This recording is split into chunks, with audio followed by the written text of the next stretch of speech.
میرا شوہر جوا کھیلتا تھا. جوئے میں اپنی زمین، جائیداد، گھر بھی ہار چکا تھا. ایک دن ایک بڑی گاڑی میں ایک نوجوان مرد آیا اور کہتا کہ آپ کا شوہر آپ کو جوئے پہ ہار چکا ہے اور خود نشہ کر کے بھاگ گیا ہے. اب آپ ہمارے باس کی ملکیت ہیں. وہ نوجوان مجھے زبردستی اٹھا کر لے گئے. پھر ایک عورت آئی، کہنے لگی کہ یہ کپڑے پہن کے تیار ہو جاؤ، آج رات ہمارا باس تم سے ملنے آئے گا. رات کو دروازہ کھلا تو میرے جسم سے میری روح فنا ہو گئی. وہ باس تو میرا نام آسماء ہے. میں بہت خوبصورت اور کم عمر لڑکی تھی. جب میری شادی میرے بابا نے اپنے دوست کے بیٹے کے ساتھ کروا دی. میرے بابا نے اپنے دوست کو دیکھا، اس کے بیٹے کو نہیں دیکھا. شادی سے ایک ہفتے پہلے ہمیں پتہ چلا کہ لڑکا تو جوا کھیلتا ہے، نشے بھی کرتا ہے. سارے گھر والوں نے کہا کہ شکر کرو پتہ چل گیا ہے، اس لیے رشتہ توڑ دو. لیکن بابا نے کہا اب تو ہم نے کارڈ دے دیے ہیں، اس کے رشتہ داروں کو پتہ چل گیا ہے، گھر میں راشن آ گیا ہے، اگر ہم نے رشتہ توڑ دیا تو ہماری بدنامی ہوگی. آپ جلدی فارغ ہو جاتے ہیں؟ نفس چھوٹا ہونے کی وجہ سے شرمندگی رہتی ہے. اب بالکل پریشان نہ ہو، پاکستان میں پہلی مرتبہ پیش ہے کالا تلا ہربل آئل. کالا تلا نہ صرف ٹائمنگ بڑھاتا ہے بلکہ نفس کو موٹا اور لمبا بھی کرتا ہے. ہمیشہ کے لیے صرف 14 دنوں میں آپ دیکھیں گے واضح فرق اور مکمل کورس یعنی 60 دنوں کے استعمال کے بعد حیران رہ جائیں گے. تو دیر کس بات کی، ابھی آرڈر کریں. ایک بوتل کی قیمت صرف 3000 روپے اور مکمل کورس یعنی 3 بوتلوں کی قیمت صرف 6000 روپے ہے.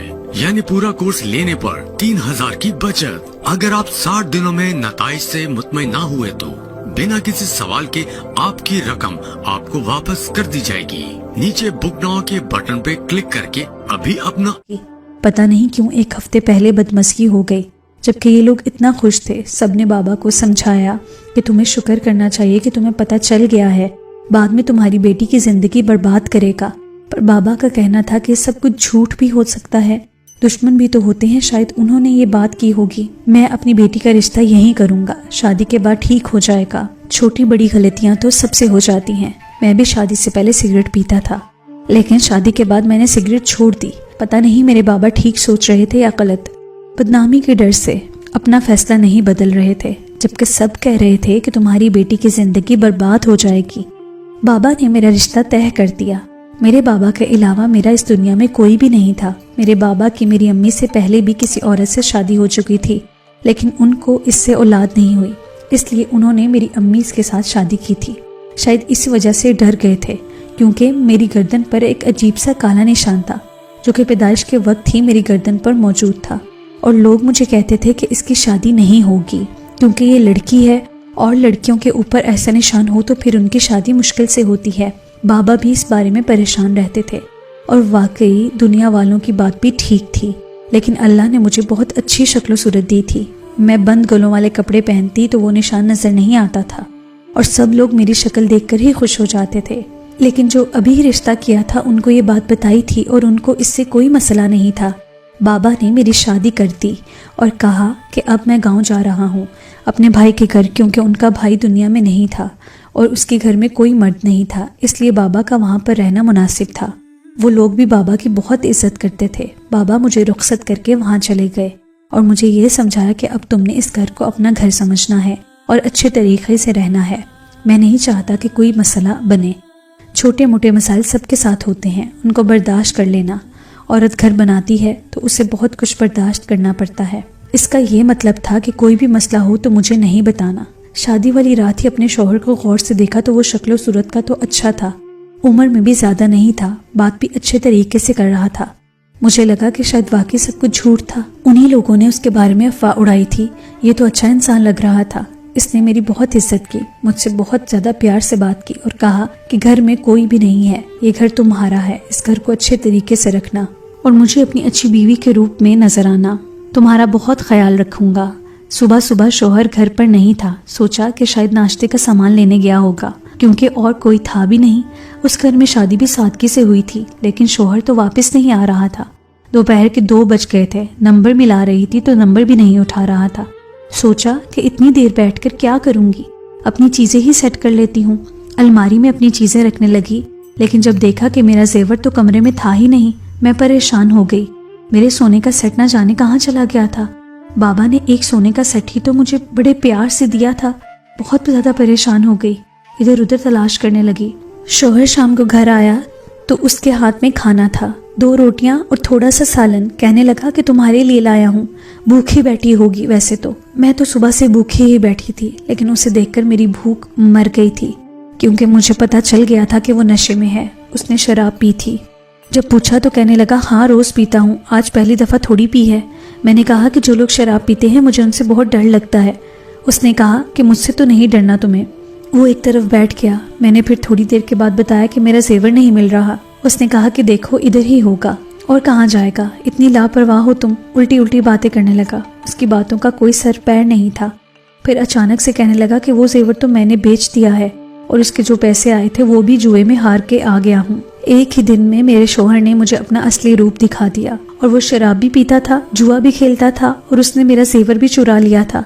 इसका मतलब कि जिसने खबर सुनाई थी उसने झूठ नहीं बोला था। मेरा शौहर सचमुच एक बिगड़ा हुआ इंसान था। मैं बस इंसान की तरह रोने लगी तो कहने लगा कि क्या हो गया है, इससे ज्यादा जेवर बना दूंगा, काम है मेरा। उसकी एक दुकान थी जहां पर मोटरसाइकिलों को ठीक किया करता था। इस काम के लिए उसने 2 लड़के रखे हुए थे। सुना था कि वो दुकान पर जाता ही नहीं है, और वो लड़के खुद ही सारे पैसे जेब में डालते रहते हैं। थोड़ा बहुत प्रॉफिट मेरे शौहर को दे देते हैं। जब मैं रो रही थी तो उसने कहा कि रो नहीं, खाना खा लो, पता नहीं कल तुम्हें खाना मिलेगा या नहीं। फिर ना कहना कि जब से मैं यहाँ आई हूँ मुझे भूखा रखा हुआ है। तुमने मेरे बाबा का दिया हुआ जेवर बेच दिया। खबरदार जो मेरे करीब आए। अगर कोई जरूरत होती और तब हम बेचते तो मुझे अफसोस नहीं होता, लेकिन तुमने वो जेवर जुए में हार दिया है। मैं बोल रही थी कि मेरे शौहर ने मेरे मुंह पे थप्पड़ मार दिया कि ज्यादा फजूल बातें करने की जरूरत नहीं, चुपचाप बैठ जाओ। मैं हैरान रह गई कि मेरी जिंदगी इतनी बुरी होने वाली थी कि शादी के अगले ही दिन मेरे साथ ये सब कुछ हो गया। मैंने किसी का क्या बिगाड़ा था जो मुझे इस तरह की सजा मिल रही थी। मैंने खाना नहीं खाया और सुबह तक खाना खराब हो गया। अगले दिन घर में से मुझे दाल वगैरह मिल गई जो मैंने पका ली। इंसान के साथ चाहे जितना भी हादसा गुजर जाए, खाना तो उसने खाना ही होता है, नहीं तो इंसान मर जाता है। मुझे बहुत ज्यादा भूख लगी थी। मैं खाना खा रही थी तो आंसू मेरी आंखों से बह रहे थे। फिर खुद को संभाल लिया कि अपने शौहर को ठीक करने की कोशिश करूंगी। लोग तो बड़े बड़े बिगड़े होते हैं, लोगों को भी ठीक कर लेते हैं। मोहब्बत बड़ी ताकत होती है, प्यार और मोहब्बत से इसको ठीक कर लूंगी, लेकिन मेरे से काम नहीं हो रहा था। मेरी शादी को 1 महीना गुजर गया। मेरे शौहर ने सब कुछ जुए में उड़ा दिया। मेरे बचे हुए पैसे, जो पैसे सलामी मिले थे, वो भी घर का सामान तक सब जाता रहा। उस घर में खाने के क्या हर चीज के लाले पड़े थे। एक दिन मेरा शौहर मुझे कहने लगा कि मैं चाहता हूँ कि हमारी औलाद इस दुनिया में आ जाए, लेकिन मैंने कहा कि मैं ऐसा नहीं चाहती। उसने कहा कि क्यों? मैंने कहा कि ये घर एक दोज़ख, वहाँ पर एक टाइम का खाना होता है, दूसरे टाइम का खाना नहीं। तो रोज यहाँ पर कर्जदार हमारे दरवाजे पर खड़े होते हैं। उस घर में मेरी औलाद आएगी तो क्या मुस्तकबिल होगा? मेरे शौहर ने मुझसे कहा कि औलाद सिर्फ तुम्हारी नहीं मेरी भी होगी, और मैं चाहता हूँ कि हमारा एक बच्चा हो जाए। मैंने कहा कि बिल्कुल भी नहीं, मैं बच्चा पैदा नहीं करना चाहती और मैं नहीं होने दूंगी। मेरे शौहर ने कहा कि तुम्हारी मर्जी नहीं चलेगी। मैंने कहा कि मेरी मर्जी चलेगी, और मैं कोई जाहिल औरत नहीं, मुझे सब पता है कि जब तक मैं नहीं चाहूंगी ये बिल्कुल नहीं हो पाएगा। ऐसी सूरत हाल में बच्चा पैदा करना अपने लिए मसाइल पैदा करने के बराबर है। नहीं करना चाहती मैं बच्चा पैदा। मैं तो बड़ी हूँ, 2 से 3 दिन भी खाना नहीं खाऊंगी तो गुजारा हो जाएगा, लेकिन जब बच्चा दूध के लिए रोएगा और हमारे पास पैसे नहीं होंगे तो हम क्या करेंगे? बच्चे बीमार भी होते हैं, बच्चों के 1000 खर्चे होते हैं, और तुम जैसा इंसान जो एक अच्छा शौहर नहीं, वो अच्छा बाप कैसे बन सकता है? मेरे शौहर ने फिर मुझ पर हाथ उठाए और मुझे अच्छी तरह मार पीट कर खुद सो गया।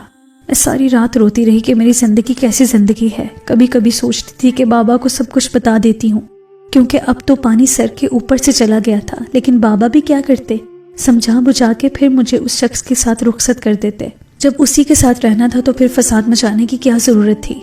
शायद यही मेरी किस्मत थी। कभी मेरा शौहर अचानक से ढेर सारे पैसे भी ले आता था, कभी कभी वो जीत जाता था, लेकिन ये सोचकर मुझे बहुत अफसोस होता था कि ये पैसे तो हराम के पैसे हैं, और कहते हैं जो हराम खाता है उसकी दुआ भी कबूल नहीं होती। तो मेरी भी कोई दुआ कबूल नहीं हो रही थी। मेरी जिंदगी बहुत बुरी तरह से गुजर रही थी। रोज मैं सोचती थी कि इससे बुरा क्या होगा, और फिर उससे बुरा भी हो जाता था। अब तो घर में बेचने के लिए कोई सामान भी नहीं बचा। एक दिन बहुत तेज बारिश हो रही थी और मैं अपने शौहर का इंतजार कर रही थी। वो जैसा भी था मेरा मुहाफिज था। लाइट भी चली गई और मुझे अंधेरे में बहुत डर लगने लगा। मैंने घर का दरवाजा खोला हुआ था कि जल्दी से वो आ जाए और मैं उसको देख के सुकून में आ जाऊं, लेकिन आज मेरा शौहर घर नहीं आया। बिल्कुल मेरे घर के सामने एक बड़ी सी गाड़ी आके रुकी जिसने पैंट कोट पहना था। वो हाथ बांधकर एक तरफ खड़ा हो गया। उसने मुझसे मेरा नाम पूछा। मैंने अपना नाम बताया। फिर उसने कहा कि असलम का घर है। तो मैंने कहा जी, उनका घर है और मैं उनकी बीवी हूँ। तब उस लड़के ने मुझे ऐसी बात बताई कि मैं हैरान और परेशान रह गई। उसने कहा कि आपको अभी मेरे साथ चलना होगा। मैंने कहा कि मैं क्यों जाऊं आपके साथ, आप कौन हैं? तो उसने कहा कि आपका शौहर जिसके साथ जुआ खेलता था वो मेरा बॉस है और आपके शौहर ने जुए में आपको हार दिया है, इसलिए अब आप मेरे बॉस की मलकियत है। मैंने कहा कि ये नहीं हो सकता, तुम झूठ बोल रहे हो। मैं हैरान और परेशान रह गई। उसने मुझे मेरे शौहर की एक वीडियो दिखाई जिसमें वो यही कह रहा था कि मेरी जान बख्शिश दो, मेरी बीवी को पकड़ लो, मुझे कोई मसला नहीं। उस वीडियो में तो मेरा शौहर नशे में लग रहा था, लेकिन वो वीडियो मेरे शौहर की ही थी और ये बात सामने आ चुकी थी कि वो जुए में हार गया था, क्योंकि अब उसके पास हारने के लिए शायद मैं ही रह गई थी। मेरी आंखें आंसुओं से भर गई। मैंने उसको देखा। मैं वहां से भाग जाना चाहती थी, लेकिन उन लोगों ने मुझे जबरदस्ती उठा लिया और कहा कि हमने तुम्हें लेकर ही जाना है, इसलिए ज्यादा मुसम्मत करने की जरूरत नहीं। जितना तुम कम शोर करोगी उतना तुम्हारे लिए अच्छा होगा। हमारा बॉस बहुत खतरनाक आदमी है, वो किसी के पास भी अपना माल नहीं छोड़ता और अब तुम उसी का माल हो, इसलिए ज्यादा नखरे करने की जरूरत नहीं। चुपचाप हमारे साथ चलो, अच्छे तरीके से रहोगी तो वो तुम्हें अपने घर में अच्छे तरीके से रखेगा। मैंने चीखना चिल्लाना शुरू कर दिया, शोर मचाना शुरू कर दिया और मैं आसमान की तरफ देखने लगी कि अल्लाह ताला मेरी मदद कर, मेरी इज्जत की हिफाजत कर, मेरी जिंदगी की हिफाजत कर। जो मेरा मुहाफिज था वो इस दुनिया में तो मेरी इज्जत दांव पर लगा कर चला गया और वो लोग मुझे जबरदस्ती उठा कर ले गए और एक बड़े से बंगले के कमरे में जमीन पर धक्का दे दिया। मैं जमीन पर बैठी थी जब वहां एक औरत आई जिसका वजन कुछ ज्यादा ही बड़ा हुआ था और शक्ल से बहुत अजीब सी दिख रही थी। उसने मुझे कहा कि तुम ये रोना धोना बंद कर दो और तैयार हो जाओ, थोड़ी देर के बाद बड़े साहब ने तुमसे मिलना है, तुम्हें उनके खास कमरे में भेजेंगे। मैंने कहा कि छोड़ दो मुझे, क्यों मुझ पर जुल्म कर रहे हो? तो उसने कहा कि हमने नहीं, तुम्हारे शौहर ने जुल्म किया है और जुल्म तो जुल्म होता है। मैंने मुज़ाहमत की तो उस औरत ने मेरे मुंह पर थप्पड़ मार दिया। उस औरत का हाथ इतना भारी था कि मेरे मुंह से खून निकल आया। फिर उसने कहा कि साहब को इस बारे में पता चला तो मुझे डांटेंगे। मुझे तैयार करने लगी और जैसे हार मानकर बैठ गई, तैयार करते हुए समझाने लगी कि साहब बहुत अच्छे हैं, उनका नाम अली है। मैंने कहा कि अच्छा इंसान है तुम्हारा साहब, जो किसी का मजबूरी का फायदा उठाकर यहाँ ले आया है। अगर मेरे शौहर ने मुझे बेच ही दिया था, मुझे जुए में हार ही गया था, तो फिर तुम्हारा साहब मुझे वसूल करने के लिए चला आया, तो ऐसे इंसान को तुम अच्छा कहती हो? ऐसा इंसान कभी किसी के साथ अच्छा नहीं हो सकता। मेरी तो जिंदगी खराब हो गई है, मेरे आगे पीछे कोई नहीं। मेरा बाप भी मुझे बया कर चला गया और दोबारा कभी फोन तक उसने नहीं किया। अब उसे मैं बताऊंगी तो क्या बताऊं? मेरा शौहर भी न जाने कहाँ भाग गया है। उस औरत ने कहा कि तुम्हारे शौहर से तो अच्छा है हमारा साहब, तुम्हें इज्जत से रखेगा इस घर में। अगर तुम उसको अच्छी लगी तो शायद निकाह भी कर लेंगे। पहले भी 2 औरतों से निकाह किया है उन्होंने, उनको भी इज्जत दी है, साथ नहीं रखते, उनको अलग घर में रख दिया है। मुझे इस औरत की बातों में कोई दिलचस्पी नहीं थी। मेरी जिंदगी बर्बाद हो चुकी थी और मैं कुछ नहीं कर पा रही थी। अभी भी सोच रही थी कि किसी तरह से इस घर से भाग जाऊं, लेकिन बाहर पहरा था और इस औरत की गिरफ्त नहीं निकल सकती थी। वो मुझसे बहुत ज्यादा जान में थी। थोड़ी देर के बाद मुझे तैयार करने के लिए एक बहुत ही खूबसूरत कमरे में बिठा दिया गया, बिल्कुल ऐसे जैसे मैं कोई दुल्हन हूँ। मेरा दिल कर रहा था कि ये सारी सजावट, ये कपड़े भी बदल दूं, किसी तरह से अपने मुंह पर लगा हुआ ये 1 किलो का मेकअप हटा दूं। लेकिन अभी मैं यही सब सोच रही थी कि दरवाजे में हलचल हुई। कोई कमरे में दाखिल हो रहा था। मेरा दिल कर रहा था कि ज़मीन फट जाए और मैं इसके अंदर समा जाऊं। और जब सामने का मंजर देखा तो मेरे पैरों तले से ज़मीन निकल गई। मुझे ऐसे लगा कि जैसे आज मुझ पर वाकई बहुत बड़ी कयामत आ निकली है। जो शख्स मेरे सामने खड़ा था उसकी उम्र 35 साल होगी, देखने में मुनासिब शक्ल और सूरत का मालिक था और अपने घर में ऐसे ही खड़ा था जैसे कोई बादशाह हो। लेकिन जब मेरी नज़र उसकी गर्दन पर पड़ी तो मैं हैरान परेशान रह गई। उसकी गर्दन पर भी ऐसा ही निशान था जैसा मेरी गर्दन पर था, लेकिन फिलहाल मेरे उस निशान पर बहुत ज़्यादा मेकअप था। उसने मुझे कहा कि नाम क्या है तुम्हारा? बहुत खूबसूरत हो तुम। मैंने कहा कि दूर रहो मुझसे, करीब मत आना, नहीं तो बहुत बड़ी कयामत आ जाएगी। उसने कहा कि तुम पर तो कयामत आ चुकी है, लेकिन मेरे लिए कयामत की रात नहीं। वो मेरे करीब आने लगा और मेरा सर चकराने लगा। मैंने कहा कि नाम क्या है तुम्हारे बाप का? तो उसने कहा कि मेरे बाप का नाम जानकर क्या करोगी, मुझे फजूल बातों में उलझा रही हो। मैंने फिर कहा कि नाम क्या है तुम्हारे बाप का, मुझे फौरन बताओ। लेकिन वो मेरी किसी बात को संजीदा नहीं ले रहा था। मेरी नज़र टेबल पे पड़ी जहाँ पर खाने के लिए कुछ फ्रूट थे। اس کے اندر چاقو تھا جس کو میں نے اٹھایا اور اپنی گردن سے لگا لیا۔ اب وہ بھی تھوڑا پریشان نظر آنے لگا کہ کہیں میں خودکشی نہ کر لوں۔ میں نے کہا کہ اپنے باپ کا نام بتاؤ مجھے۔ اس نے اپنے باپ کا نام بتایا تو میرے ہاتھ سے چاقو گر گیا۔ میں گھٹنوں کے بل زمین پر بیٹھ گئی۔ میں نے کہا کہ میرے باپ کا نام بھی یہی ہے۔ اس نے کہا کہ نام ایک ہونے سے کیا ہوتا ہے، انور نام کے تو دنیا میں ہزاروں لوگ ہیں۔ میں نے کہا کہ انور نام ہونے سے تو کچھ نہیں ہوتا، لیکن کیا کہو گے تم اس چیز کو؟ میں نے اپنی گردن سے میک اپ صاف کیا اپنے دوپٹے کو استعمال کر کے، اور جب اس کی نظر میرے نشان پہ پڑی تو وہ بھی حیران رہ گیا، اور اس نے کہا کہ تمہارے باپ کا نام بھی انور ہے۔ ہم نے ایک دوسرے کو ساری نشانیاں بتائیں جو ہمارے باپ میں تھیں۔ میرے بابا نے میری ماں سے پہلے بھی ایک عورت سے شادی کی تھی، پر وہ کہتے تھے کہ اس عورت سے مجھے اولاد نہیں ہوئی تھی، اس لیے اس کو چھوڑا تھا۔ اس شخص نے مجھے بتایا کہ اولاد ہوئی تھی، لیکن پھر بابا نے ایک عورت کے ساتھ چکر چلا لیا تھا، یعنی کہ تمہاری ماں کے ساتھ، اور میری ماں نے ان سے خلا لے لی تھی۔ ہم لوگ شروع سے ہی بہت امیر تھے، لیکن اب ان کی بے وفائی نے میری ماں کا دل توڑ دیا تھا، اس لیے انہوں نے تمہاری ماں سے شادی کر لی تھی، اور پھر لوگوں کو یہی کہا کہ میں نے اس عورت کو اولاد کی وجہ سے چھوڑ دیا ہے تاکہ معاشرہ اور کچھ نہ کہے۔ اور آج قسمت کا ظلم دیکھو کہ ہم بہن بھائی ایک دوسرے کے سامنے کس طرح آئے ہیں۔ اس کی حالت غیر ہو گئی اور میری بھی۔ میں تو تھوڑی دیر بعد بے ہوش ہو گئی تھی اور آنکھ کھلی تو کسی اور کمرے میں تھی، اور مجھے بتایا گیا کہ آج سے میں اس گھر میں رہوں گی۔ علی نے مجھے کہا کہ تمہارے شوہر کو میں تلاش کر کے اس سے طلاق کروا دوں گا۔ اس کی جرت کیسے ہوئی میری بہن کو بیچنے کی؟ میں نے علی کو کہا کہ ہاں اس نے تمہاری بہن کو بیچا، لیکن آدھی غلطی تمہاری بھی تھی۔ کیا تم کس طرح کے انسان ہو؟ علی نے کہا کہ میری آنکھیں کھل چکی ہیں، اب میں ایسا کوئی غلط کام نہیں کروں گا۔ آج میری بہن میرے سامنے آ گئی تھی، تم نہیں جانتی کہ میں نے اپنے آپ کو کس طرح سنبھالا ہے۔ اب میں کوئی غلط کام نہیں کروں گا۔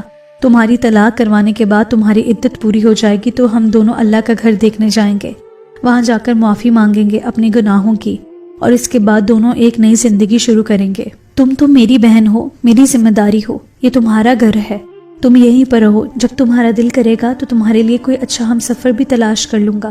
میں نے کہا کہ میں کچھ سال صرف اپنے ساتھ ہی گزارنا چاہتی ہوں۔ وہ میرا بھائی تھا۔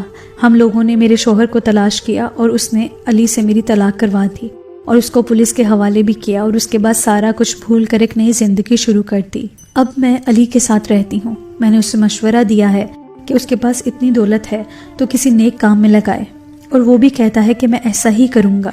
میں نے اس سے کہا کہ تمہاری 2 بیویاں ہیں اور پتہ چلا ہے کہ ان کو بچے بھی ہیں۔ میں نے کہا کہ ان کو بھی اس گھر میں لے آؤ کیونکہ وہ تمہاری فیملی ہے، اس گھر میں رہیں گی تو تمہیں بھی احساس ذمہ داری ہوگا۔ ان کو ان کے حال پر مت چھوڑو۔ وہ ان دونوں کو بھی گھر لے آیا۔ دونوں بہت ہی اچھی عورتیں ہیں، میری بہت عزت کرتی ہیں، ان کے بچے بھی بہت پیارے ہیں۔ علی نے بتایا کہ میرے بابا مجھ سے ملنے کے لیے آئے تھے اور تلاش کر رہے تھے۔ اس نے مجھ سے پوچھا کہ کیا تم ملنا چاہتی ہو، تو میں نے کہا کہ نہیں، کیونکہ انہوں نے جھوٹ بولا تھا اور جھوٹ کی وجہ یہ سب کچھ ہوا تھا۔ ان کے سامنے نہیں جانا چاہتی تھی، وہ مجھے چھوڑ کر چلے گئے تھے اور اس کے بعد کبھی انہوں نے میری خبر بھی نہیں لی تھی، اس لیے مجھے ان سے نہیں ملنا تھا۔ مجھے نہیں پتا تھا کہ اس سارے معاملے میں سب سے زیادہ غلطی کس کی تھی۔ آپ لوگ ہی بتائیے کہ سب سے زیادہ غلطی کس کی تھی؟ کیا آپ جلدی فارغ ہو جاتے ہیں؟ نفس چھوٹا ہونے کی وجہ سے شرمندگی رہتی ہے؟ اب بالکل پریشان نہ ہو، پاکستان میں پہلی مرتبہ پیش ہے کالا تلا ہربل آئل۔ کالا تلا نہ صرف ٹائمنگ بڑھاتا ہے بلکہ نفس کو موٹا اور لمبا بھی کرتا ہے، ہمیشہ کے لیے۔ صرف 14 دنوں میں آپ دیکھیں گے واضح فرق، اور مکمل کورس یعنی 60 دنوں کے استعمال کے بعد حیران رہ جائیں گے۔ تو دیر کس بات کی، ابھی آرڈر کریں۔ ایک بوتل کی قیمت صرف 3000 روپے اور مکمل کورس یعنی 3 بوتلوں کی قیمت صرف 6000 روپے ہے، یعنی پورا کورس لینے پر 3000 کی بچت۔ اگر آپ 60 دنوں میں نتائج سے مطمئن نہ ہوئے تو بنا کسی سوال کے آپ کی رقم آپ کو واپس کر دی جائے گی۔ نیچے بک ناؤ کے بٹن پہ کلک کر کے ابھی اپنا